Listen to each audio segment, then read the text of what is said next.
puji syukur kehadirat Allah Subhanahu wa taala.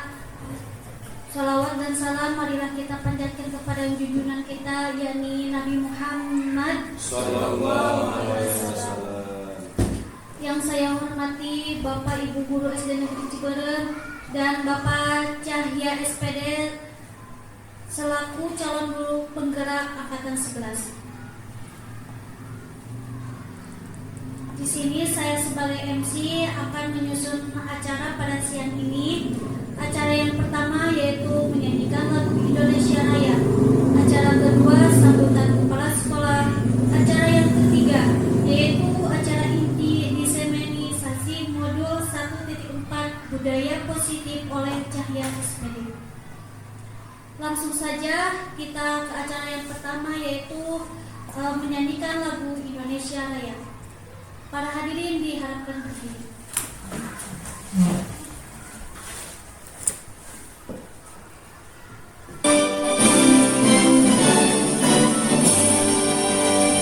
Indonesia tanah airku, tanah tumpah darahku. Di sanalah aku berdiri, jadi pandu ibuku. Indonesia kebangsaanku, bangsa dan tanah airku. Marilah kita berseru, Indonesia bersatu. Hiduplah tanahku, hiduplah negeriku, bangsaku, rakyatku semuanya. Bangunlah jiwanya, bangunlah badannya untuk Indonesia Raya. Indonesia Raya, merdeka, merdeka, padaku negeriku yang ku cinta. Indonesia Raya, merdeka, merdeka, hiduplah Indonesia Raya. Indonesia Raya, merdeka, merdeka, padaku negeriku yang ku cinta. Indonesia Raya, merdeka, merdeka, hiduplah Indonesia Raya. Hadirin dipersilakan duduk. Acara yang kedua yaitu sambutan kepala sekolah yang akan disampaikan oleh yang akan diwakilkan oleh Bapak Hasanuddin SPD. Kepadanya dipersilakan.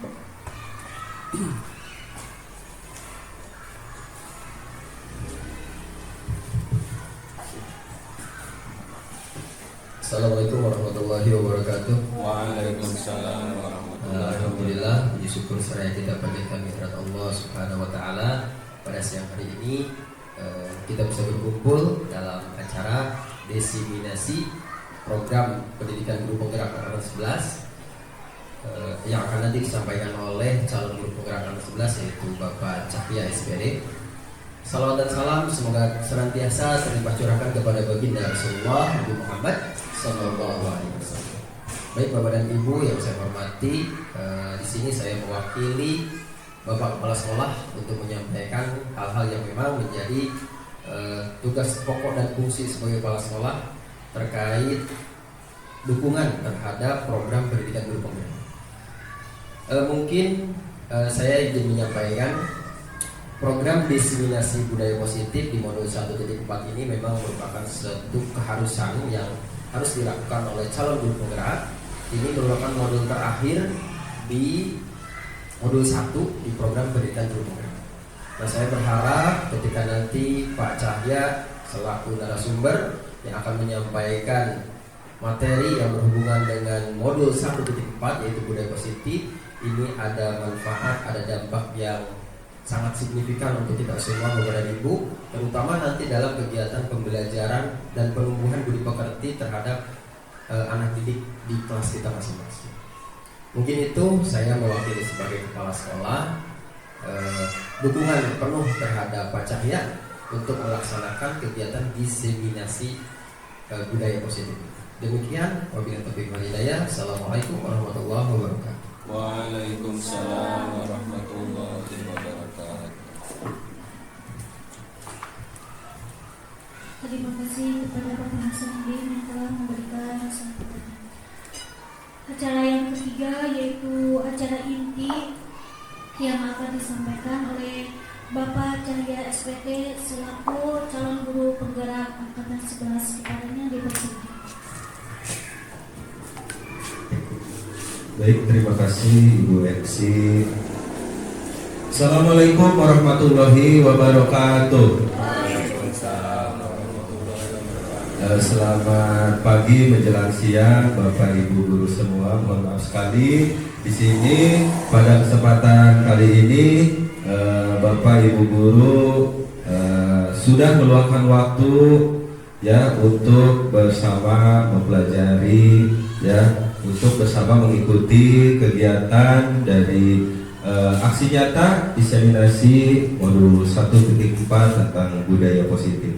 Mudah-mudahan apa yang akan kita pelajari hari ini, mudah-mudahan apa yang saya sampaikan bisa ada sedikit manfaat bagi Bapak Ibu guru semua yang berkenan hadir di tempat ini. Saya ucapkan sekali lagi terima kasih yang sebanyak-banyaknya. Kemudian yang berikutnya di dalam aksi nyata diseminasi ini, mohon Bapak Ibu jika ada memang nanti yang ditanyakan juga ya, mohon untuk langsung saja karena memang kita tidak kegiatan ini semi formal saja begitu ya, supaya tidak kaku dan juga supaya kegiatannya ini hidup seperti itu ya. Tidak lupa saya mengucapkan terima kasih kepada pengatur waktu pembuka acara ya, yang telah memberikan kesempatan untuk saya berbicara di sini di tengah-tengah Bapak Ibu guru semua. Tidak lupa terima kasih juga kepada Bapak Kepala Sekolah SDN Ciberem, Bapak Haji Madoya SPD, dan juga Bapak Ibu guru SDN Ciberem yang telah berkenan mengikuti kegiatan aksi nyata diseminasi modul 1.4 tentang budaya positif bersama saya Cahya. Saya CGP Angkatan 11 dari Kabupaten Bogor. Selanjutnya tadi kita telah memulai kegiatan ini dengan menyanyikan lagu Indonesia Raya dan juga sambutan dari Bapak Kepala Sekolah. Supaya lebih tertib lagi, supaya lebih hikmat lagi kegiatan ini, kita buat dulu kesepakatan dari forum diskusi yang akan kita laksanakan bersama. Ya, di kesepakatan ini, mudah-mudahan kesepakatan ini bisa juga menjadi pengingat kita dalam mengikuti kegiatan ini secara tertib seperti itu. Ya, silakan bagi ada yang masukan. Yang pertama mungkin siapa ya? Boleh sambil makan? Boleh sambil makan. Ya, tulis dulu ya. Sambil menikmati hidangan. Oh gitu. Jadi yang pertama berarti kegiatannya boleh Sambil menikmati hidangan. sambil menikmati hidangan. Oke, yang lain? Tapi tidak boleh merokok, Pak ya. Tidak boleh merokok, baik. Ganggu itu. Tidak boleh merokok. Oke, ada lagi? Kalau mau keluar izin gitu gitu. Oh izin gitu, baik. Izin pada saat, jadi kayak di kelas anak-anak ini ya. Iya. Izin pada saat mau keluar. Ada lagi? Unjuk tangan jika ingin bertanya. Oke, unjuk tangan saat ingin bertanya gitu ya. Udah cukup? Yang lain mungkin ada tambahan. Dan tambahan lagi? Cekap? Atau materinya mungkin kalau misalkan belum dipahami bisa diulangi gitu ya. Mengulang materi yang belum dipahami. Oke, udah cukup ya, cukup ya. Cukup.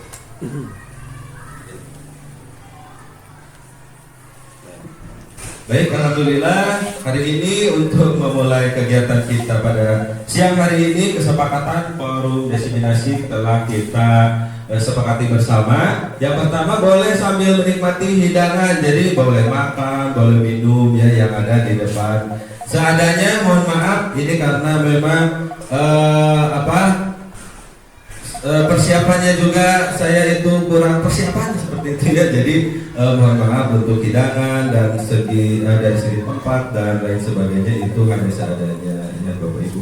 Kemudian tidak boleh sambil merokok, yang kemudian izin pada saat mau keluar, unjuk tangan saat ingin bertanya, kemudian mengulang materi yang belum dipahami. Itu buat narasumber, khusus buat narasumber mungkin gitu. Baik, karena kita sudah membuat kesepakatan bersama, apakah Bapak Ibu sepakat dengan peraturan ini? Sepakat, alhamdulillah. Kita lanjut ya. Jadi di sini saya sebagai CGP angkatan 11 dari Kabupaten Bogor harus melaksanakan sebuah aksi nyata yang dilaksanakan pada hari ini. Tentang apa sih aksi nyatanya? Kenapa harus dilaksanakan gitu ya? Jadi di aksi nyata ini saya akan membahas tentang budaya positif. Barangkali Bapak Ibu guru di sini memang sudah tidak asing lagi dengan yang namanya budaya positif. Apalagi di sini kita memiliki guru senior Bapak Saman SPDI. Beliau sudah paling hafal mungkin ya dalam budaya positif yang ada di sekolah. Jadi seorang guru yang baik itu harus memiliki kemampuan dalam mewujudkan budaya positif di sekolah. Jadi Bapak Ibu semua, sebagai guru yang baik, kita semua harus mampu mewujudkan budaya positif yang ada di sekolah kita. Supaya apa? Supaya terwujud sekolah impian kita semua, gitu ya. Karena memang di kegiatan awal kita sudah tahu ya, Bapak Ibu guru di SD Cibere pada saat kegiatan PI 2,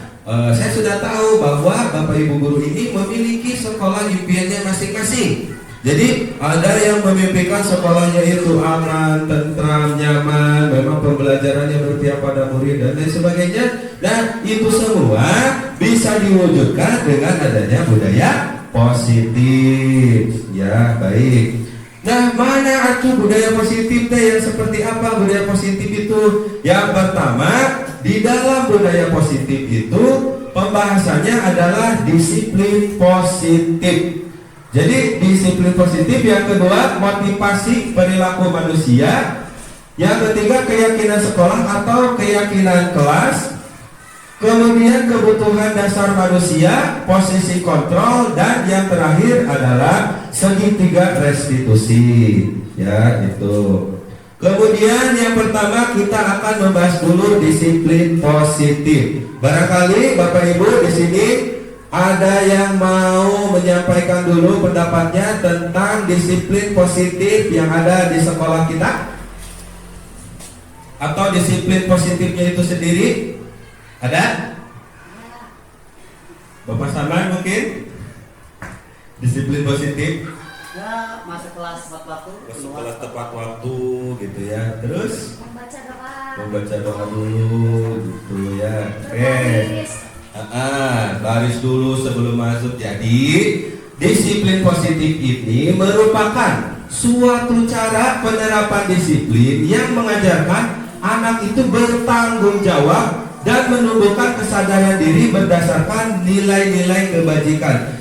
Di sini sudah pada hafal kan nilai-nilai kebajikan itu apa saja begitu ya. Ada nilai kebajikan apa saja yang biasa kita terapkan di sekolah kita, di kelasnya Bapak Ibu guru masing-masing. Nah, seperti itu. Jadi di dalam disiplin positif ini anak harus gurunya itu harus menumbuhkan rasa kesadaran diri berdasarkan nilai-nilai kebajikan yang kita sama-sama percayai begitu ya. Kemudian disiplin positif ini juga lebih ke arah disiplin diri yang dapat mengontrol diri dalam melakukan segala tindakan ya. Apalagi kita sebagai guru memang harus mampu menuntun anak dalam melaksanakan disiplin positif dalam kegiatan sehari-hari seperti itu ya. Nah, ini yang paling penting di dalam materi disiplin positif. Sudah ditanyai dengan warna merah bahwa di dalam disiplin positif ini, disiplin diri dapat membuat murid memahami dan menyadari berdasarkan motivasi internal. Ya, bukan akibat paksaan, pujian ataupun hukuman. Misal, ada satu orang murid yang mau membersihkan sampah. Misal ya contoh, ada satu murid yang mau membersihkan sampah. Ini kalau kita lihat dalam disiplin positif, kita kaitkan dengan materi disiplin positif bahwa murid yang mau membersihkan sampah tersebut, kita lihat apakah memang dia disuruh oleh gurunya ataukah memang sudah tumbuh di dalam dirinya sendiri bahwa kebersihan itu adalah bagian dari kesehatan. Seperti itu ya. Kalau memang sudah tumbuh di dalam dirinya bahwa dia melaksanakan piket misalkan ya, melaksanakan kebersihan di ruang kelasnya itu atas dasar keyakinannya sendiri, di dalam hatinya sendiri, maka kegiatan tersebut sudah termasuk ke dalam disiplin positif. Seperti itu ya Bapak Ibu. Jadi sekali lagi, di dalam disiplin positif ini ditekankan bahwa murid itu harus menyadari berdasarkan motivasi internal, bukan hanya sebatas motivasi eksternal. Berarti kalau motivasi eksternal itu bisa bersumber dari guru. Misalkan guru, punten, bisa minta tolong ini enggak disapukan dulu kelasnya supaya bersih. Nah, kalau itu belum termasuk ke dalam disiplin positif. Kenapa? Karena motivasinya masih berasal dari eksternal. Nah, masih dari dalam luar dirinya sendiri. Begitu ya, bukan atas dasar kesadaran sendiri. Mudah-mudahan Bapak Ibu semua, kita sebagai guru di sini mampu untuk membimbing siswa dan siswi kita, mampu membimbing murid-murid kita menjadi penerapan disiplin positif di sekolah kita semua. Seperti itu ya Bapak Ibu. Nah, di sini kaitannya dengan profil pelajar Pancasila. Disiplin positif ini juga sangat erat kaitannya ya dengan profil pelajar Pancasila yang telah kita ketahui bersama, karena profil pelajar Pancasila ini merupakan dasar juga ya dalam kita dalam Bapak Ibu mengajar di kelas ya. Kalau ini sudah tidak usah disebutkan lagi ya. Untuk profil pelajar Pancasila semuanya pasti sudah hafal ya, termasuk siswa-siswi kita di kelas ya. Apalagi kalau di kelas itu biasanya kita pakai lagu ya. Nah, supaya tidak bosan juga di sini kita akan bernyanyi bersama, menyanyikan lagu profil pelajar Pancasila. Bagi yang hafal silakan ya.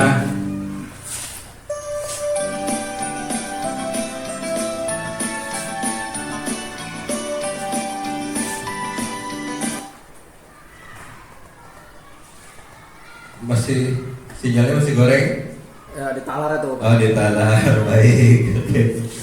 Baik, kita sama-sama menyanyikan ya. 1, 2, 3. Pelajar Pancasila beriman dan bertakwa pada Tuhan yang esa dan berakhlak mulia, berkebinekaan global, gotong royong mandiri, kreatif dan bernalar kritis. Oke, itu ya. Jadi profil pelajar Pancasila yang biasa kita terapkan di dalam setiap pembelajaran bersama dengan murid-murid kita di kelas itu ada 6. Beriman dan bertakwa kepada Tuhan yang Maha Esa dan berakhlak mulia, mandiri, berkebinekaan global, bergotong royong, kreatif dan juga bernalar kritis. Itu sudah tidak asing lagi. Kemudian selain disiplin positif, yang kedua ya, di dalam budaya positif ini ada yang namanya motivasi perilaku manusia. Nah,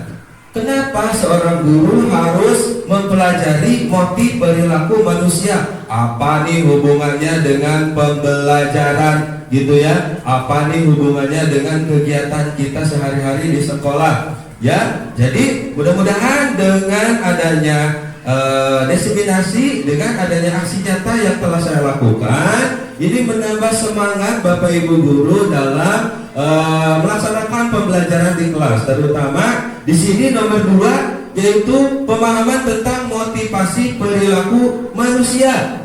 Yang pertama adalah untuk menghindari ketidaknyamanan atau hukuman. Jadi berarti apa yang siswa-siswi kita lakukan, apa yang murid-murid kita lakukan, itu pasti berhubungan dengan 3 motif perilaku manusia. Jangankan murid, ya, kita pun sebagai guru tidak lepas dari motivasi perilaku manusia. Misal, seorang guru yang datang pagi tepat waktu, ya, seorang guru yang datang tepat waktu, itu juga berarti bisa saja berkaitan dengan untuk menghindari ketidaknyamanan atau hukuman. Misal takut diomong ke sama kepala sekolah atau pengawas, ya, atau dinas setempat gitu. Kemudian untuk mendapatkan imbalan atau penghargaan dari orang lain, atau untuk menjadi orang yang mereka inginkan dan menghargai diri sendiri dengan nilai-nilai yang mereka percayai. Nah, biasanya ya kita di dalam kelas juga pelaksanaan pembelajaran itu suka melihat murid-murid kita di kelas ya memiliki 3 motivasi perilaku ini. Ya, semua manusia pasti memiliki 3 motivasi perilaku ini. Yang pertama, lihat, untuk di kelas, untuk menghindari ketidaknyamanan atau hukuman. Misalnya seperti apa? Misalnya, contohnya seperti apa coba? Mengerjakan tugas itu bukannya memang dia sadar bahwa untuk memahami materi ini harus mengerjakan tugas, bahwa kewajibannya di sekolah ada belajar, tetapi takut untuk dimarahi oleh bapak ibu gurunya, barulah dia mengerjakan. Nah, motivasi ini merupakan motivasi yang kurang tepat ya Bapak Ibu. Karena kenapa? Karena dia tidak memiliki kesadaran sendiri untuk melaksanakan tugas tersebut. Dia hanya sekedar menghindari hukuman atau ketidaknyamanan seperti itu. Jadi dia melaksanakan tetapi hanya sebatas takut dengan hukuman. Kemudian ada lagi yang melakukan sesuatu itu atas dasar untuk mendapatkan imbalan atau penghargaan dari orang lain. Misalkan misalkan siswa kita dia mau tampil ke depan karena mau dipuji, karena sudah punya pacar ternyata. Nah, ini juga sebetulnya kurang tepat karena memang motivasinya tidak berdasarkan dengan nilai-nilai yang mereka percayai, gitu ya. Atau anak-anak kita di rumah mau disuruh kumbah piring. Kalau di rumah saya, jujur pribadi, anak saya itu, "Mama, tolong kamu cuci piring dong, bantuin mama," gitu ya. Nah itu kalau anak saya pribadi masih di nomor 1 dan nomor 2. Kalau nggak minta imbalan, dia minta uang gitu ya. Dia juga takut kalau di bapaknya itu marah-marah atau ibunya itu marah-marah gitu. Jadi penerapan ini ya masih di nomor 1 dan nomor 2. Sedangkan sebaiknya, oke ya? Ya, boleh. Oke. Silakan. Baik, untuk yang ketiga ya, seharusnya motivasi perilaku manusia itu yang harus kita terapkan kepada murid-murid kita, baik kepada murid kita atau ke anak kita di rumah atau ke keluarga kita, ke adik kita di rumah adalah yang ketiga, yaitu untuk menjadi orang yang mereka inginkan dan menghargai diri sendiri dengan nilai-nilai yang mereka percayai. Jadi kalau misalkan seorang anak itu mau mengerjakan tugas karena memang dia sudah sadar sendiri bahwa tugasnya itu, bahwa kewajibannya di sekolah adalah sebagai seorang pelajar yang harus belajar begitu ya. Jadi bukan hanya karena takut tidak dikasih nilai sama bapak ibu gurunya, takut juga tidak naik kelas. Jadi hal-hal semacam itu masih ada di tahapan 1 dan juga tahapan 2. Mudah-mudahan bapak ibu kita semua bisa untuk menerapkan motivasi perilaku manusia yang ketiga ya untuk peserta didik kita di sekolah. Allahumma amin ya rabbal alamin. Yang ketiga adalah keyakinan sekolah atau keyakinan kelas. Kalau ini sudah tidak asing lagi ya, karena bapak ibu guru di kelas juga sudah ditempel gitu ya. Udah ada di kelasnya masing-masing tentang keyakinan kelas. Maka keyakinan kelas ini guru berperan dalam mewujudkan terbentuknya keyakinan sekolah atau keyakinan kelas dengan adanya kesepakatan antara guru dan murid. Pertama kita menyusun dulu ya. Disusun dulu apa saja nih peraturan kelasnya, apa saja kita masukkan, meminta masukan dari semua siswa di kelas. Ini di kelas itu peraturan kelasnya seperti apa. Nanti diturunkan, dirubah kalimatnya menjadi sebuah keyakinan kelas. Ini bisa digunakan juga pada saat terdapat murid kita melakukan indisipliner atau melakukan kesalahan seperti itu ya Bapak Ibu. Nanti juga keyakinan kelasnya ini bisa kita terapkan seperti itu. Kemudian keyakinan kelas ini merupakan keyakinan sekolah atau keyakinan kelas yang berupa pernyataan-pernyataan universal yang mudah diingat dan dipahami dan harus diterapkan di lingkungan sekolah kita, begitu ya. Contohnya nih yang sudah ditempel, ini saling menghormati dan menghargai, bertanggung jawab, budayakan 5S, ditempel di kelas 5 di Nakaca ada gitu ya. Menjaga kebersihan, menjaga keamanan, menolong teman dan lain sebagainya. Ini semua merupakan sebuah keyakinan kelas yang bisa kita gunakan sebagai pengingat juga untuk semua warga sekolah ketika melakukan kesalahan kita bisa diingatkan lagi tentang keyakinan kelas yang telah disepakati oleh bersama seperti itu ya. Baik, yang berikutnya nomor 4 adalah kebutuhan dasar manusia. Sekarang saya tanya dulu nih, untuk kebutuhan dasar manusia kira-kira butuh apa saja sih? Dari mulai Bapak Lili Sumantri dulu, ayo Bapak Lili. Kebutuhan dasar manusia itu butuh apa saja? Butuh makan. Pasan? Kasih sayang. Butuh dikasih sayang, karena itu kesepiannya. Kalau kesepian gak enak Pak rasanya ya. Bu Nuri Sendiri aja nggak enak. sendiri gak enak, apalagi ada di kalau jomblo gitu ya. Oke, butuh apa lagi nih manusia itu butuh? Butuh pakaian. Pakin? Butuh apa lagi nih manusia? Pasangan hidup. Butuh pasangan hidup. Tidak Pakin, mudah-mudahan Pakin cepat ya melaksanakan pernikahan gitu. Pasangan. Perlindungan juga butuh. Butuh perlindungan karena kita tidak nyaman juga hidup di bawah tekanan, di bawah peperangan, di bawah bahaya gunung mau longsor seperti itu ya. Butuh perlindungan. Butuh apa lagi Bapak Saman? Butuh Kita nggak tahu. rekreasi.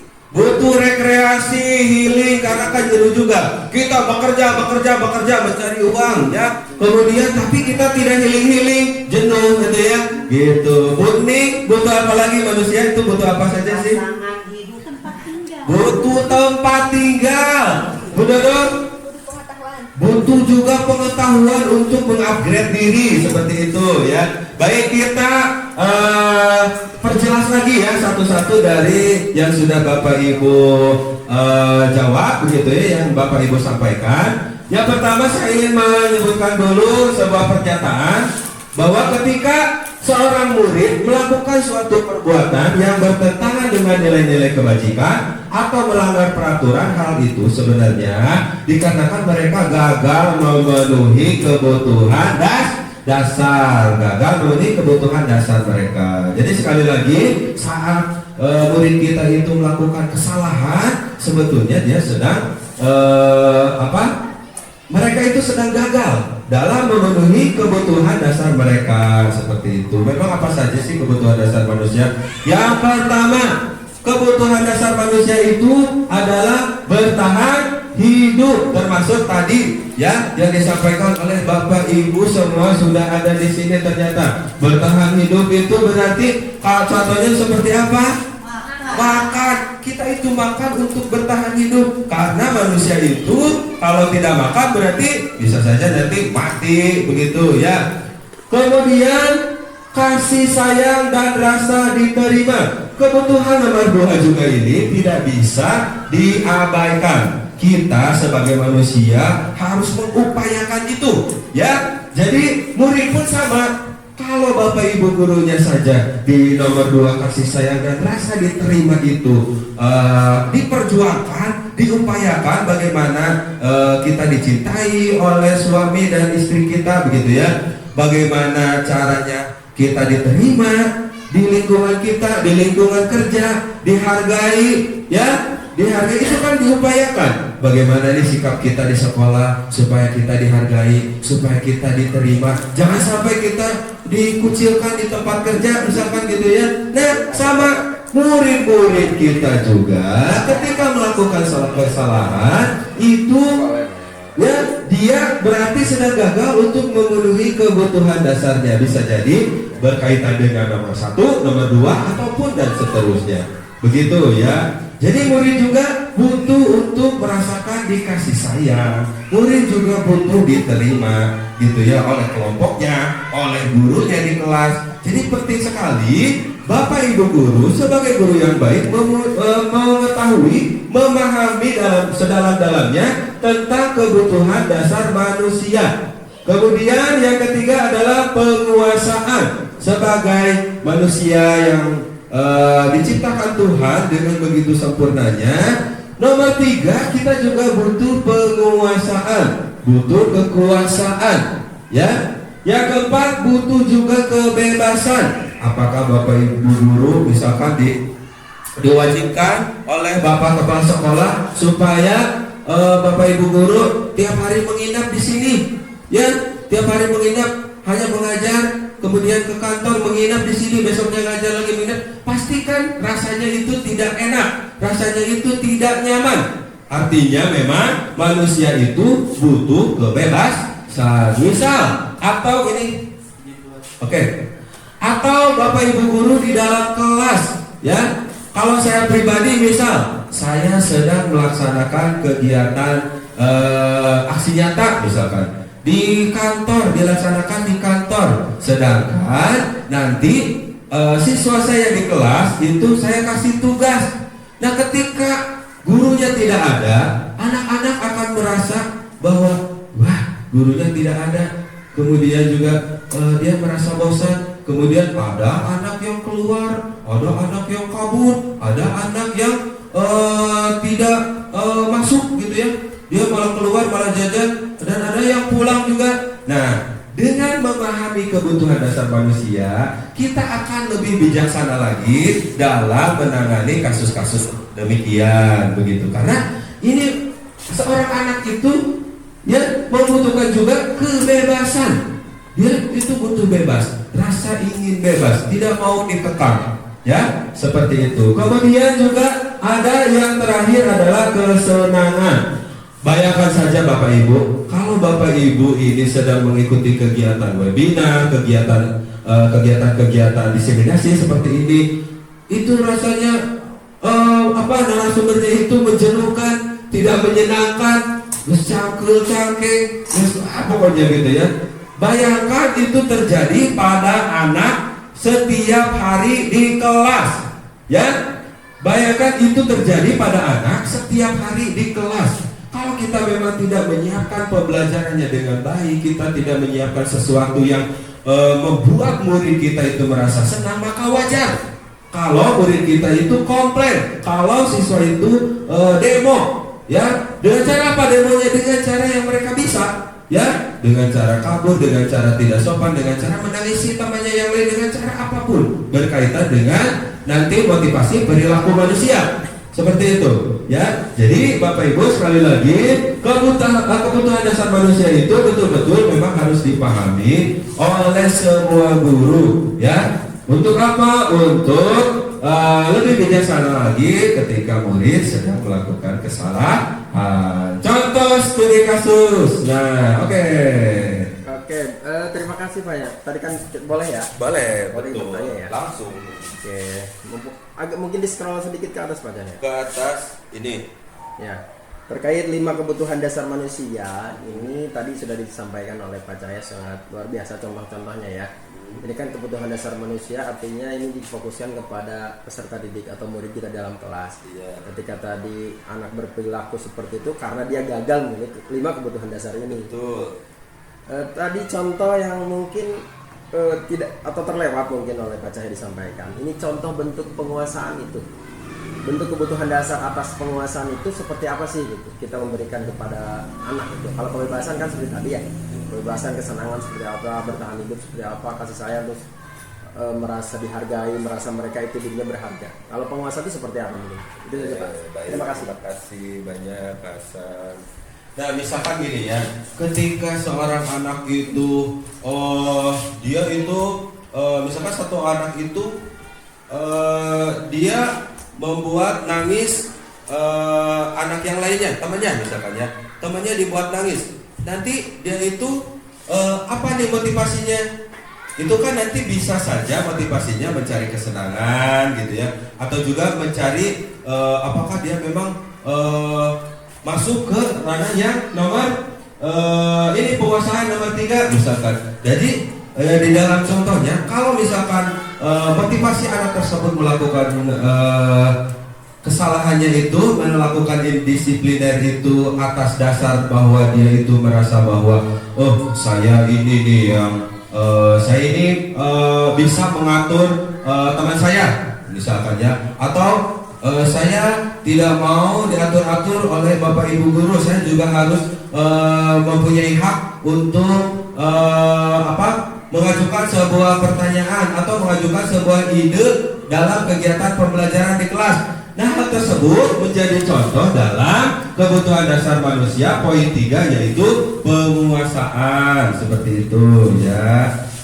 Kemudian yang berikutnya studi kasus Pak Ajo, ini Pak Anjo bukan Pak Cahya ya, kalau saya Pak Cahya. Pak Ajo, guru kelas 5 sedang bingung ya karena menghadapi ulah salah satu murid di kelasnya yang bernama Musa. Beberapa anak telah mengeluhkan Musa ini seringkali merebut jajanan anak perempuan saat istirahat. Ya, terus jika Anda menghadapi situasi seperti Pak Ajo ini, apa yang akan Anda lakukan? Menurut Anda kira-kira apa alasan si Musa melakukan hal itu? Dia selalu merebut jajanan dari teman perempuannya. Pak Lili mungkin yang pertama, kira-kira apa nih menurut Pak Lili, kenapa si Musa ini selalu merebut jajanan anak perempuan saat istirahat gitu? Dari kebutuhan dasar manusia ini mana nih yang belum terpenuhi dari si Musa? Ingin diperhatikan. Ingin diperhatikan, perasaan? Yang lain aja dulu. Yang lain Bu Rudi? Yang poin 1 tadi mungkin dia Bukan hidup. merasa lapar. Oh, dia merasa lapar. Bisa saja si Musa itu berarti tidak dikasih uang jajan sama ibunya, begitu ya, di rumahnya. Pak Samet? Ya mungkin nggak punya duit. Gak punya duit karena dikasih uang jajan. Itu Pak Hakim? Pengen diperhatikan oleh sekelilingnya, begitu ya. Budi?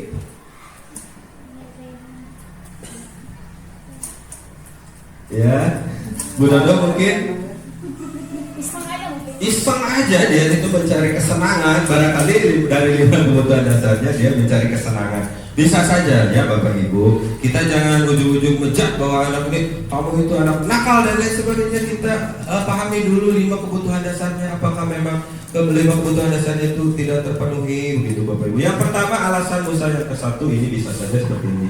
Karena ia lapar, berarti tadi jawabannya siapa ya? Bu Ruri sama pasangannya?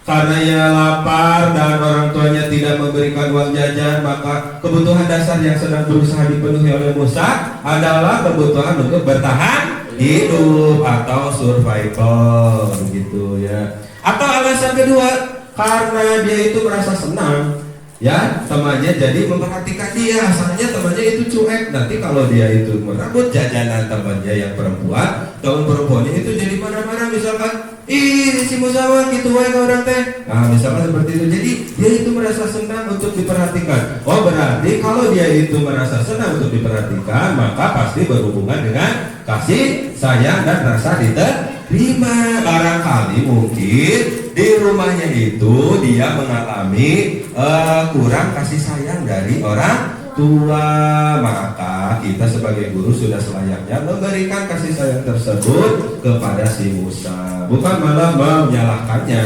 gitu. Terus bisa saja alasan yang ketiga, ini bisa jadi ya. Alasan Musa yang ketiga karena temannya itu jadi takut dengan dia dan menuruti keinginannya. Maka sebetulnya Musa sedang berusaha memenuhi kebutuhan dasarnya akan kekuasaan. Tadi contoh yang ditanyakan oleh Bapak Hasan juga ini berkaitannya.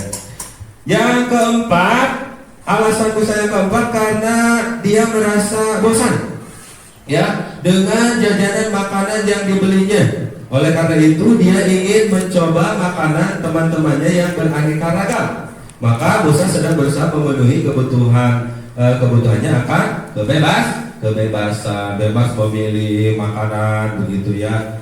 Nah karena dia itu tidak mendapatkannya, maka dia mencari kebebasan tersebut di temannya yang lain seperti itu. Yang kelima adalah mungkin, ini masih mungkin saja ia melakukannya atas dasar apa nih? Ini iseng-iseng aja dan dia menikmati ekspresi wajah teman-temannya yang kesel. Kalau ada yang kesel dia tuh senang, misalkan gitu ya. Karena diambil makanannya dan menurut dia ekspresi teman-temannya itu lucu, gitu ya. Maka berarti Musa sedang berusaha memenuhi kebutuhannya akan kesenangan, begitu ya. Oh berarti baiknya kita semua sebagai guru di sekolah pahami dulu kebutuhan dasar apa saja nih yang belum terpenuhi dari seorang anak gitu. Mungkin kita setelah paham baik, setelah kita paham betul, kita lebih bijaksana lagi dalam menangani murid-murid kita di kelas ya Bapak Ibu. Nah kenapa guru harus memahami kebutuhan dasar setiap muridnya? Ayo silakan dulu ini. Benar? Siapa dulu ini? Pak Hasan, Pak Saman dulu. Oke, Pak Saman. Kenapa guru harus memahami kebutuhan dasar setiap muridnya? Satu, untuk mengetahui karakter. Terus bakat minat siswa juga. Oke. Gitu ya. Baik, terima kasih banyak Pak Saman. Itu ya. Oke, Pak Hasan. Kenapa kita sebagai guru harus memahami kebutuhan dasar setiap muridnya? Mungkin ini salah satu saja menurut saya, agar tadi seperti yang Pak Cahya sampaikan, agar saat kita membuat sebuah keputusan lebih bijak lagi gitu ya. Jadi ketika keputusan yang akan kita keluarkan itu untuk si anak yang tadi misalnya melakukan kasus kayak tadi contoh si Musa gitu, kan alasannya bisa beragam ya. Maka mengapa kita harus memahami ya, karena agar kita memutuskan sesuatu itu lebih bijak lagi gitu. Tidak menghakimi anak atas dasar satu alasan gitu. Mungkin itu salah satunya. Oke, terima kasih Pak Hasan. Ini mau menambahkan Bu Rudi? Ada? Nah, jadi kenapa guru harus memahami kebutuhan dasar setiap muridnya? Karena memang setiap murid ini memiliki cara pandang yang berbeda dan perilakunya itu memiliki tujuan, yakni untuk memenuhi kebutuhannya. Ketika kebutuhan dasar belum terpenuhi, kadang muncul perilaku bermasalah seperti indisipliner begitu ya. Jadi sekali lagi berarti kesimpulannya, kalau murid itu melakukan kesalahan, barangkali Bapak Ibu gurunya itu harus memahami dulu barangkali 5 kebutuhan dasarnya itu tidak terpenuhi. Ini juga akan sangat bermanfaat sekali untuk kita para orang tua di rumah. Jadi materi ini juga akan bermanfaat baik di sekolah maupun di rumah terhadap anak-anak kita gitu ya. Nah yang keempat adalah posisi kontrol. Sekarang apa saja posisi kontrol yang Bapak Ibu pahami? Siapa lagi ayo? Posisi kontrol yang Bapak Ibu pahami kira-kira apa saja? Coba saya. Oh, baca lagi gak apa-apa. Sejauh yang saya ketahui ada 5 posisi kontrol kita sebagai guru. Mungkin saya sebutkan yang saya masih ingat saja. Yang pertama itu sebagai pemantau, ada juga sebagai pemberi hukuman, memberi rasa bersalah, terus sebagai manajer, sebagai apa lagi ya? Mungkin itu selamanya. Oke. Ada yang mau menambahkan Bu Rudi? Pak Saman? Cukup, baik. Kita bahas satu-satu ya. Jadi 5 posisi kontrol ini, yang pertama adalah guru sebagai penghukum, yang kedua guru sebagai pembuat merasa bersalah, guru sebagai teman, yang keempat guru sebagai pemantau, yang kelima guru sebagai manajer. Nah, satu-satu kita akan bahas dulu gitu ya. Guru sebagai penghukum, pembuat merasa bersalah, guru sebagai teman, guru sebagai pemantau, dan guru sebagai manajer. Baik, pahami dulu 5 posisi kontrol. Yang pertama, untuk motivasi identitas gagal ini ada 2. Guru yang berposisi sebagai penghukum dan pembuat rasa bersalah. Ya, ini ada di ranah motivasi identitas gagal. Ini kontrolnya dari luar. Kemudian yang lebih baik adalah posisi kontrol guru sebagai teman atau pemantau. Ini identitas berhasil atau sukses, tapi masih memiliki kontrol dari luar. Yang terbaik sebetulnya Bapak Ibu, posisi guru di sekolah adalah sebagai manajer. Ini ranahnya sudah di motivasinya identitas berhasil atau sukses. Kemudian ini juga sudah masuk di kontrol diri. Misal kita contohkan satu-satu. Guru menempatkan diri sebagai penghukum, ya. Misal, apakah Bapak Ibu guru di sini sudah pernah mengalami posisi kontrol sebagai penghukum? Sering. Saya juga sering, gitu ya. Semakin saya tidak paham dengan 5 posisi kontrol seorang guru, maka saya sering melakukan posisi kontrol sebagai penghukum.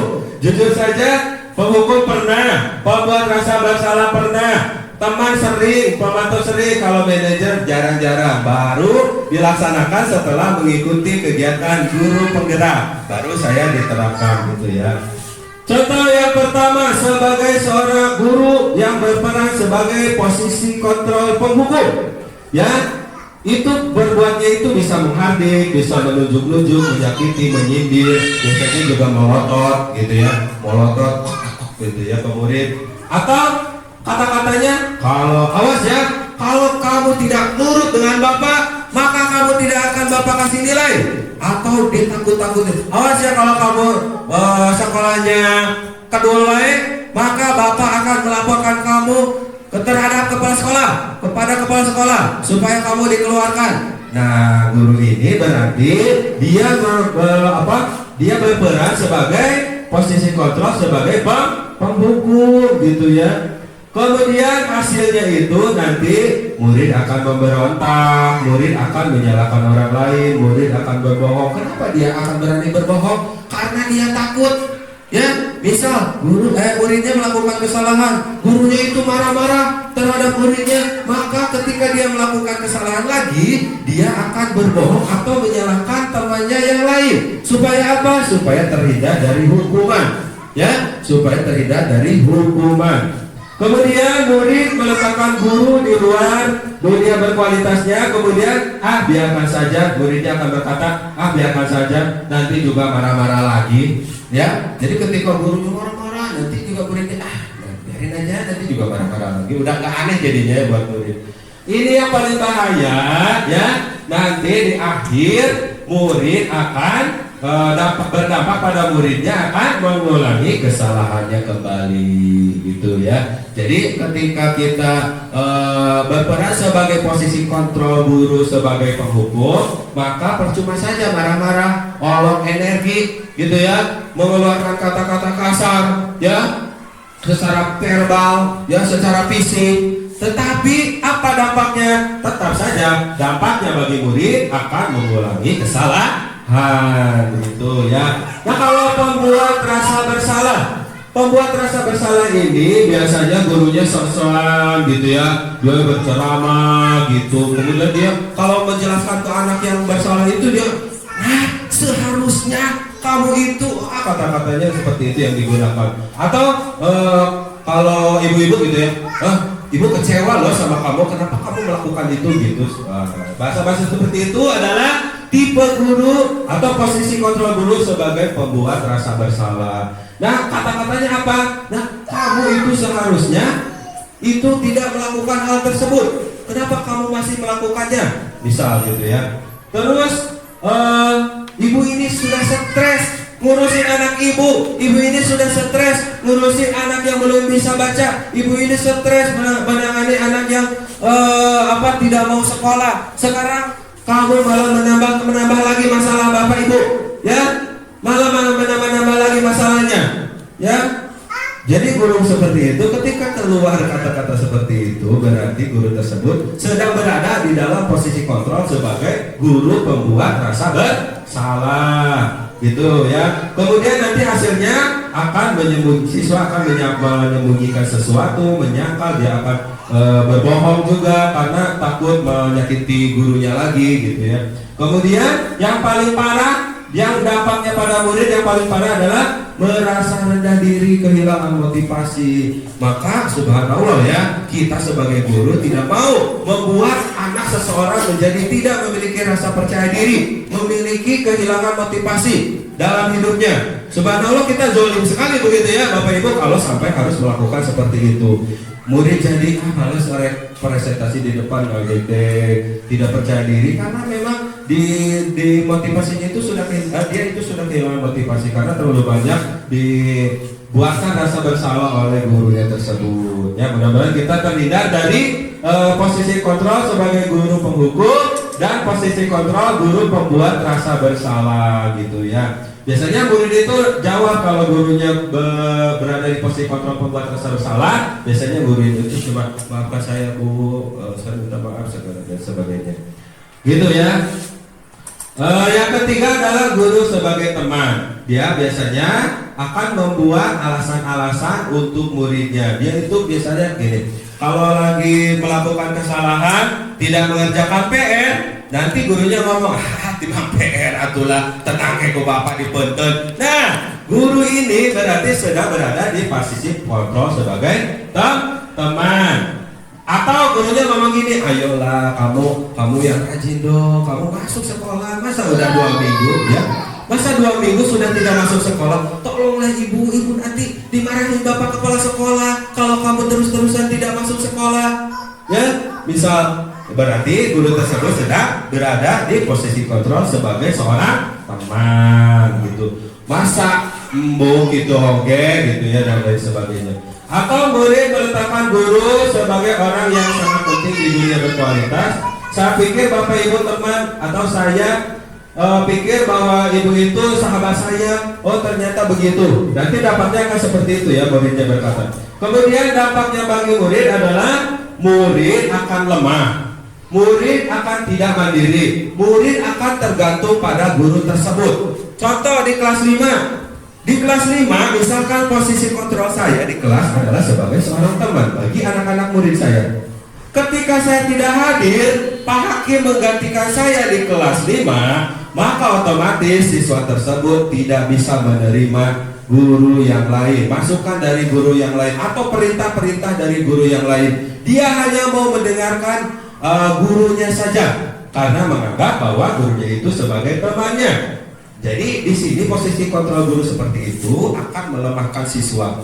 Ya, dia juga siswanya itu tidak mandiri. Dia sangat bergantung pada guru tersebut. Ketika gurunya tidak hadir, gurunya sakit atau gurunya sedang berhalangan hadir, maka siswa tersebut akan kehilangan arah dan tidak terlalu lagi harus berbuat apa karena dia telah menggantungkan harapannya terhadap guru tersebut. Itu tidak baik sekali Bapak Ibu ya, apalagi menurut saya kalau meskipun teman ini sudah memasuki ranah identitas berhasil, tetapi menurut saya tetap tidak baik ya gitu.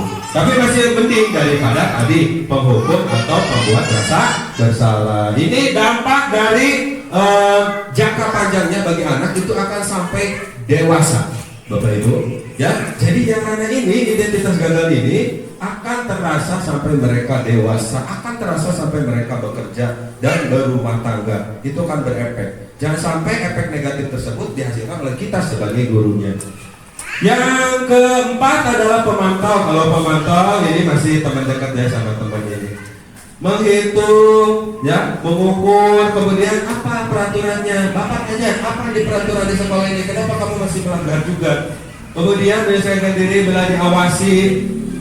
Kemudian berapa banyak bintang yang saya harus peroleh, berapa halaman yang harus saya tulis. Nanti itu murid-muridnya itu akan berkata demikian. Karena gurunya itu berarti kalau misalkan betul bapak ibunya dikasih bintang, nanti anaknya berkata bahwa berapa banyak nih bintang yang harus saya peroleh, Bu. Kemudian berapa halaman yang harus saya tulis kalau gurunya itu suruh nulis. Kemudian pemantau juga ini berdampak pada murid menitik beratkan pada sanksi atau hadiah untuk dirinya. Kalau hadiahnya tidak ada, maka kerjakan tugasnya gembul. Ya, dia tidak mau mengerjakan tugas gitu. Oke. Dia tidak mau mengerjakan tugas kalau tidak ada hadiah, ya, atau tidak dikasih bintang. Atau dia tidak mau mengerjakan PR kalau bapak ibu gurunya tidak mengasih nilai, misalkan begitu ya. Nah, yang terakhir, posisi kontrol guru yang harusnya kita pahami, yang harusnya kita terapkan adalah posisi kontrol guru sebagai manajer. Mana contoh perbuatannya? Misalkan guru dalam menangani siswa bermasalah, guru mengajukan pertanyaan-pertanyaan terhadap siswa, bukan marah-marah, melotot, apalagi dan sebagainya gitu ya, tapi mengajukan beberapa pertanyaan terhadap siswa yang bermasalah. Kemudian gurunya juga akan berkata, apa nih yang akan kita yakini, apa yang bisa kamu kerjakan untuk kamu supaya bisa memperbaiki kesalahan yang telah kamu perbuat. Nah, seharusnya memang posisi kontrol guru adalah sebagai seorang manajer, begitu ya.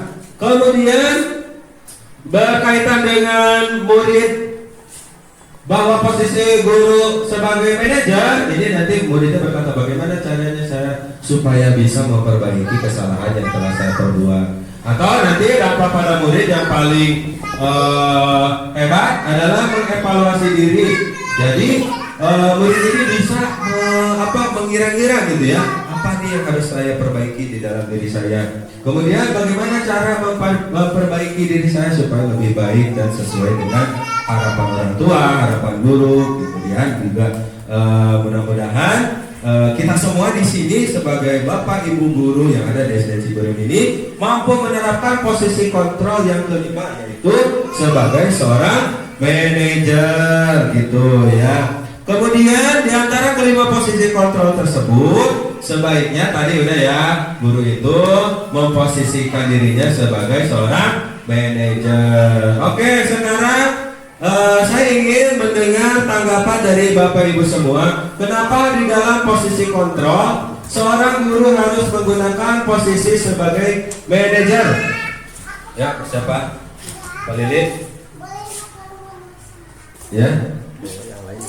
Pasangan, kenapa nih seorang guru harus memposisikan dirinya sebagai manajer?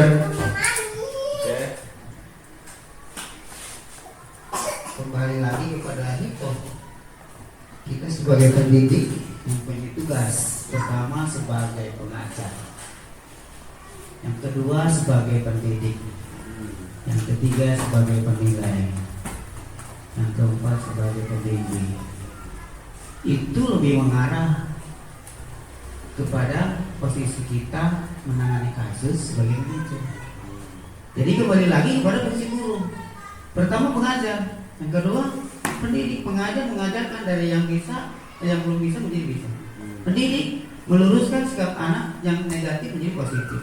Ketiga sebagai pembimbing, membimbing anak supaya berperilaku akhlakul karimah gitu. Ya, yang terakhirnya adalah sebagai penilai.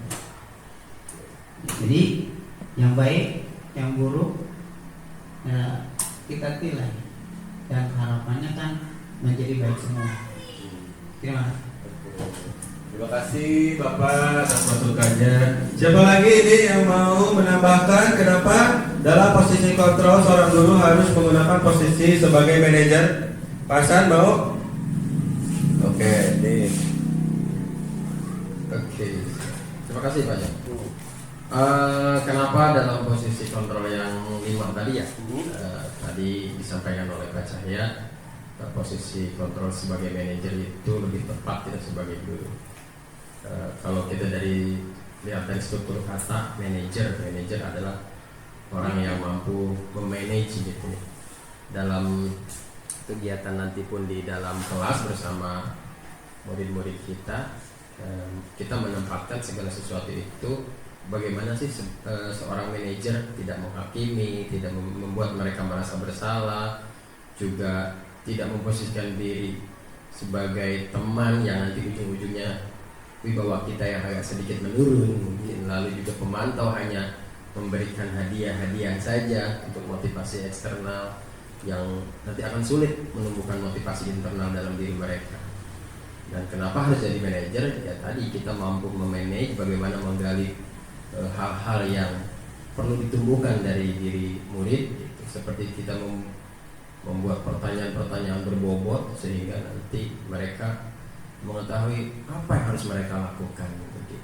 Sejauh yang saya ketahui seperti itu. Oke, terima kasih Pak Hasan telah menambahkan dari pertanyaan kenapa dalam posisi kontrol seorang guru ini harus menggunakan posisi kontrol sebagai manajer. Yang pertama, sebagai manajer guru dapat berbuat sesuatu bersama murid, mempersilahkan murid bertanggung jawab dan mendukung murid agar dapat menemukan solusinya sendiri, gitu ya. Kemudian selain itu posisi manajer mengacu pada restitusi yang dapat menjadikan murid sebagai manajer bagi dirinya sendiri sehingga dapat tercipta identitas positif pada diri murid. Itu ya, mudah-mudahan Bapak Ibu guru semua di sini mampu untuk menerapkan posisi manajer di dalam menjalankan aktivitas sebagai guru. Kalaupun kita tidak memungkinkan untuk menggunakan posisi kita sebagai manajer, maka minimal kita sebagai pemantau atau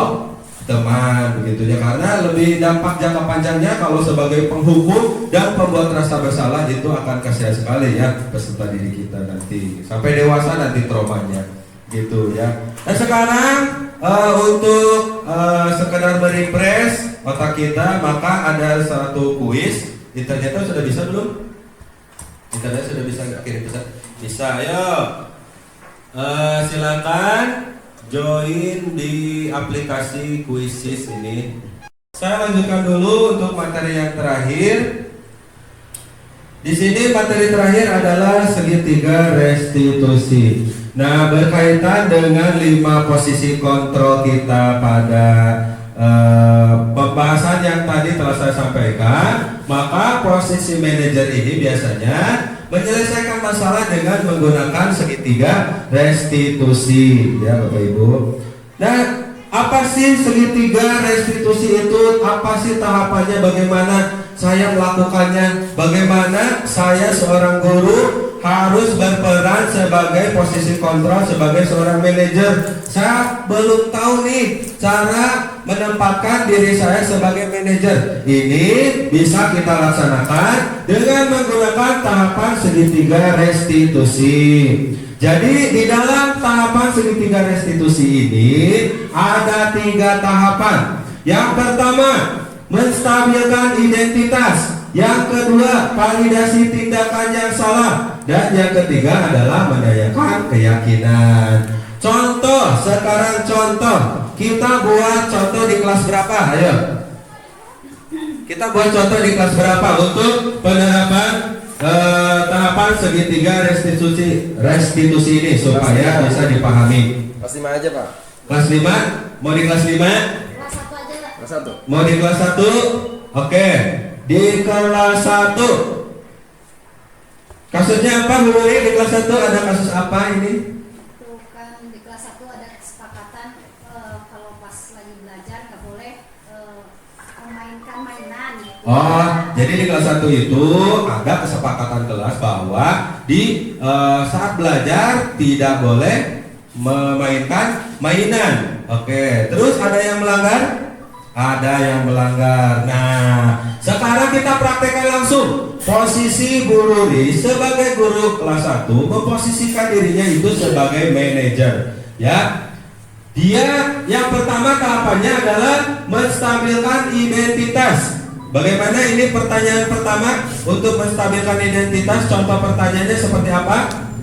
Jadi seperti yang dibahas tadi di awal bahwa posisi kontrol guru sebagai manajer itu mengajukan pertanyaan-pertanyaan terhadap murid yang melakukan kesalahan. Nah sekarang di tahapan pertama kita harus menstabilkan identitasnya dulu. Coba bentuk pertanyaannya seperti apa? Ayo. Untuk menstabilkan identitas. Misalkan anaknya dipanggil. Anaknya dipanggil nih, terus diajak duduk. Oke, Bu Ning, silakan Bu Ning mungkin jadi anaknya mau? Oke, Bu Ning jadi anaknya di sini. Ayo duduk di sini. Di sini aja, Pak. Oh, di sana udah di sana praktek. Ini anaknya nih. Anaknya. Oke, Bu Nuri, sudah siap? Tadi kasusnya ya tadi. Terus kita nanya. Dia itu kasusnya berarti tadi itu apa? Bermainkan mainan. Mainkan. Padahal sudah ada peraturan kelas, tapi masih dilanggar, masih main gitu. Kita panggil anaknya. Terus kita sebagai guru nanya. Iya. Untuk pertanyaan yang menstabilkan identitas terlebih dahulu. Oke, silakan. Nanyanya gini Pak, mungkin ya Pak. Nanyanya gini. Misalkan namanya Ning ya, namanya Ning, anaknya nih. Ning, tahu kenapa Bapak panggil ke sini? Seperti itu. Oke. Supaya dia tahu dulu kenapa dia dipanggil ke sini. Kenapa dipanggil? Betul. Ning tahu. Kenapa dipanggil ke sini? Dia jawab. Enggak tahu kan? Misalnya anaknya nggak tahu, saya nggak tahu. Terus kan terus tanya kan. Nah, tadi di kelas waktu belajar ini main apa sih? Gitu. Main kartu ya. Emang boleh? Nah kita tanya tuh, emang boleh? Enggak boleh. Terus kenapa masih mainin kartu? Pengen aja. Identitas ya. Oke. Stabilkan identitas. Jadi, jadi sekarang ini udah tahu kenapa Bapak panggil di sini. Apa? Karena tadi kan melanggar itu. Mungkin itu sih kayaknya. Oke. Itu untuk menstabilkan identitas ya. Jadi kita jangan ujung-ujung, kamu kesini gitu ya. Jadi kita tanya dulu ya, seperti itu ya. Kemudian yang kedua adalah memvalidasi tindakan yang salah atau menstabilkan identitas juga bisa ditambahkan ya bentuk pertanyaannya bahwa semua orang itu pasti pernah melakukan kesalahan. Bapak juga dulu pernah melakukan kesalahan gitu ya. Bu Rudi bisa dipahami untuk pertanyaan nomor 1 kita stabilkan dulu identitasnya murid itu gitu ya. Itu dengan cara pertanyaan-pertanyaan seperti itu. Pertanyaan yang kedua berarti tahap berikutnya validasi tindakan yang salah. Bagaimana? Ada yang bisa mencontohkan dulu di bentuk pertanyaan seperti apa? Misalkan Bu Ning gitu ya atau Ade gitu kan. Kira-kira apa nih manfaatnya untuk kamu gitu ya? Kalau kamu melakukan kamu tetap melakukan itu misalkan ya atau itu maksudnya di ini ya keyakinan gitu ya. Kalau validasi tindakan salah berarti yang tadi kenapa menurut kamu apa yang kamu lakukan itu berarti benar atau salah begitu ya. Ketika belajar mainin kartu ketika belajar tapi malah memainkan kartu gitu. Kemudian tahap yang ketiga adalah menanyakan keyakinan. Jadi berarti karena ini terjadinya di kelas 1, di kelasnya Bu Ruri, maka Bu Ruri juga harus mengingatkan gitu ya. Jadi pertanyaannya itu adalah menanyakan keyakinan kelas yang telah disepakati bersama. Kira-kira dia itu melanggarnya kesepakatan yang mana? Keyakinan kelas mana nih yang telah kamu langgar? Ya, misalkan kedisiplinan, ya udah berarti di tahap ini siswa sudah atau murid sudah mulai sadar bahwa dirinya telah melakukan kesalahan dan dia juga kita sebagai guru bisa juga mengajukan pertanyaan apa saja yang bisa kamu lakukan untuk memperbaiki kesalahan kamu gitu. Nanti juga siswa akan berpikir dan nanti dia akan terangsang untuk mencari permasalahannya itu, mencari solusinya di dalam dirinya sendiri gitu. Jadi tidak kita kamu harus gini bukan. bukan ya, tapi dia mencari solusi atas permasalahannya sendiri, seperti itu ya Bapak Ibu. Mudah-mudahan kita semua bisa menerapkan segitiga restitusi ini di kelas kita masing-masing ya Bapak Ibu. Dan sebagai penguatan di sini menstabilkan identitas itu dilakukan berdasarkan prinsip-prinsip bahwa membuat kesalahan adalah bagian dari proses pembelajaran yang nantinya akan menggeser identitas gagal ke arah identitas sukses. Kenapa ini dibalik, dipraktekkan dulu bersama Pak Hasan dan Tuning dan Bu Ruri gitu ya. Tapi ini baru saya jelaskan di akhir karena memang Pak Acang ini adalah alumni guru penggerak di angkatan 7. Beliau lebih paham, beliau senior saya, jadi saya tahu dia itu sudah paham akan tahapan-tahapan dari berjalannya segitiga restitusi. Kemudian menstabilkan identitas itu pertanyaannya bisa saja berbuat salah itu hal yang manusiawi. Nah, Bapak juga pernah loh gitu. Atau tidak ada manusia yang sempurna. Kita pasti bisa menyelesaikan permasalahan ini gitu. Misalkan kita ngomong gitu ya, untuk menstabilkan identitas murid kita yang melakukan kesalahan. Atau Bapak Ibu tidak tertarik untuk mencari tahu siapa yang benar, siapa yang salah, atau Bapak Ibu lebih tertarik untuk menyelesaikan masalah ini. Bapak tidak mau tahu siapa yang salah, siapa yang benar, tidak mau. Tapi Bapak tertariknya untuk menyelesaikan masalah itu bersama-sama dengan kamu. Dan ini juga bisa diterapkan di rumah ya Bapak Ibu. Di rumah juga anak kita jangan ujuk-ujuk anak kita salah langsung sorot gitu ya, langsung dimarahin gitu. Tidak, kita stabilkan dulu identitas anak-anak kita di rumah juga, apalagi di sekolah begitu ya, tanggung jawab kita lebih besar. Dengan cara apa? Dengan cara mengajukan pertanyaan-pertanyaan seperti ini gitu ya. Kalau kamu menyalahkan dirimu sendiri terus-menerus, apakah kamu bersikap baik pada dirimu sendiri? Nah, seperti itu ya. Contoh pertanyaan-pertanyaan untuk menstabilkan identitas. Nah, tahap kedua di segitiga restitusi adalah validasi tindakan yang salah. Dilakukan berdasarkan prinsip bahwa setiap perilaku itu berupaya memenuhi suatu kebutuhan tertentu tadi. Makanya di awal dijelaskan 5 kebutuhan dasar manusia.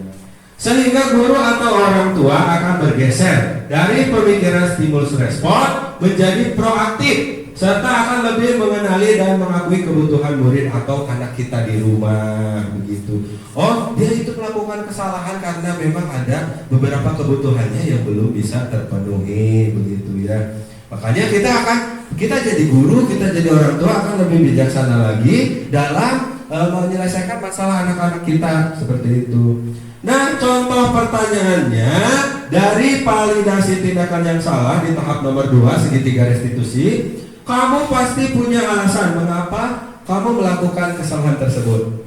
Atau apa yang penting bagi kamu. Kamu boleh tetap berusaha menjaga sikap itu. Kamu tetap boleh melakukan hal itu. Tapi tambahkan sikap yang lain yang baru, yang bisa lebih bermanfaat lagi dalam diri kamu. Atau maukah kamu belajar untuk mendapatkan yang kamu butuhkan tanpa harus memukul. Misal kasusnya memukul, ada anak menangis, pas ditanya ternyata dipukul. Kalau di kelas 5 udah pernah gitu ya. Itu si Adul itu si Adul itu menangis gitu. Kemudian pas ditanya ternyata si Adul itu dipoyokan, katanya dipoyokan anak yatim sama si Lora. Kemudian si Adul membalasnya dengan pukulan sama si Lora. Jadi baru di anak-anak tersebut yang kemarin bermasalah sudah mulai diterapkan segitiga restitusi. Dan memang hasilnya efektif dan mudah-mudahan juga bisa diterapkan di kelas-kelas Bapak Ibu guru yang lain ya. Itu untuk tahapan yang kedua dari segitiga restitusi, yaitu validasi tindakan yang salah. Kemudian yang tahapan yang ketiga adalah terakhir menanyakan keyakinan kelas. Jadi di dalam menanyakan keyakinan ini, kita kan tadi di kelas 1 pada saat kita lihat kasus Bu Ruri, itu sudah ada peraturan kelas yang harus disepakati bersama, tetapi kenapa masih dilanggar begitu ya. Nah, saat dilanggar tersebutlah kita menanyakan kembali keyakinan kelas yang kita yakini bersama tersebut, seperti itu ya. Kemudian bagaimana nih pertanyaannya, bentuk pertanyaannya supaya tidak bingung ya. Ini saya udah tertarik nih untuk melakukan atau untuk melaksanakan posisi kontrol sebagai manajer di sekolah, tetapi saya masih bingung tahapan demi tahapannya. Nah, tahap ketiga di segitiga restitusi adalah menanyakan keyakinan. Apa nilai yang kita percaya di sekolah kita? Apa nilai-nilai apa yang telah kita sepakati pada waktu itu, gitu ya. Kemudian kelas yang ideal itu kelas seperti apa sih, gitu. Yang kemudian kamu ingin jadi anak yang seperti apa? Ini maksudnya ke menanyakan keyakinan. Berarti ini adanya di tahap 3 dari segitiga restitusi. Barangkali itu Bapak Ibu semua pemaparan dari saya. Semoga apapun yang saya sampaikan, kalau itu penyampaiannya benar, itu semata-mata dari Allah Subhanahu wa Ta'ala. Tetapi kalau ada kesalahan, itu semata-mata kebodohan dari saya. Itu saja. Mudah-mudahan sekolah ini terwujud ya. Mudah-mudahan visi dari sekolah SDN Ciberem dan juga visi saya sebagai guru penggerak itu bisa terwujud atas berkat bantuan dan juga dorongan dari semua warga sekolah ya. Itu saja yang bisa disampaikan, kurang lebihnya mohon maaf. Wabillahi taufiq wal hidayah. Wassalamualaikum warahmatullahi wabarakatuh. Acara saya kembalikan ke MC.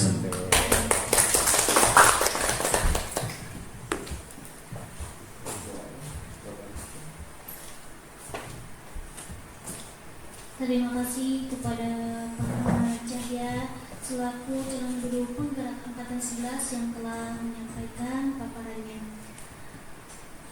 Hadirin semuanya, alhamdulillah kita sudah ada di penghujung acara.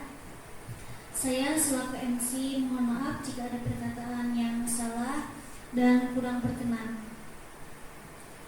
Sekian dan terima kasih atas perhatiannya, dan semoga apa yang Pak Cahya paparkan bermanfaat bagi kita semua. Amin ya rabbal alamin.